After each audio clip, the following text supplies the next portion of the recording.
লোকসভা নির্বাচন চলাকালীন বিধানসভা নির্বাচনের পরের হিংসার তদন্তে পূর্ব মেদিনীপুরে সিবিআই।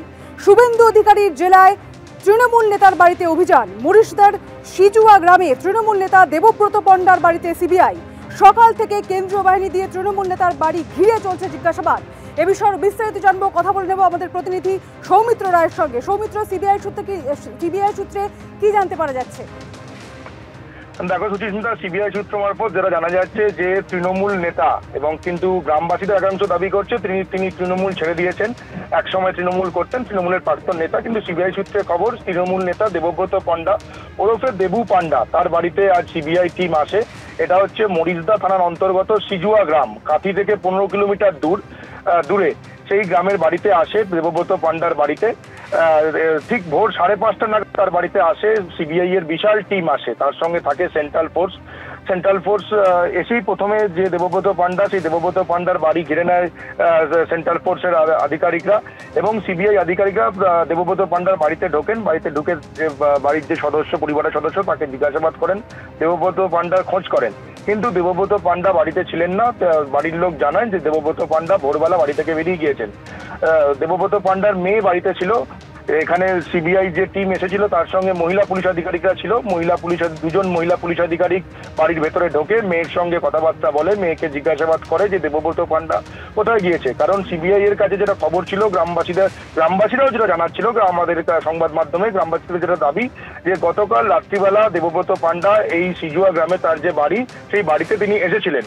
তারপর ভোরবেলা তিনি বাড়ি থেকে বেরিয়ে গিয়েছেন, সেটা পরিবারের লোকজন জানান। কিন্তু গ্রামবাসীরা যারা জানান যে গতকাল রাত্রিবেলা দেবব্রত পান্ডা বাড়িতে এসেছিলেন। সেই খবর পেয়ে সিবিআই টিম এসে পৌঁছন এই সিজুয়া গ্রামে। কিন্তু দেবব্রত পান্ডার খোঁজ না পেয়ে তার মেয়ের সঙ্গে কথাবার্তা বলেন, তার মেয়েকে জিজ্ঞাসাবাদ করেন।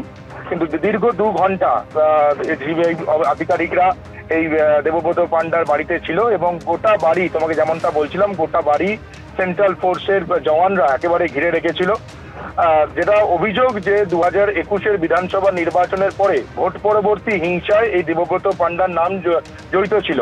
সেই ভোট পরবর্তী হিংসার নাম জড়িত থাকার কারণেই তার যে তদন্ত চলছে, সেই তদন্তে সিবিআই দল আসে। কিন্তু যেটা সব থেকে বেশি তাৎপর্যপূর্ণ সুচিস্মিতা, সেটা হচ্ছে লোকসভা নির্বাচন চলছে, যেখানে এসছে এই কাঁথি গ্রাম থেকে 15 কিলোমিটার দূরে সিজুয়া গ্রামে। এখানে নির্বাচন হচ্ছে আগামী 25শে জুন। তার আগে আজ হচ্ছে এখানে নির্বাচন, আমাকে মাফ করবে, নির্বাচন হচ্ছে 25শে মে। তার আগে 17ই মে আজকে সিবিআই দল লোকসভা নির্বাচনে চলছে।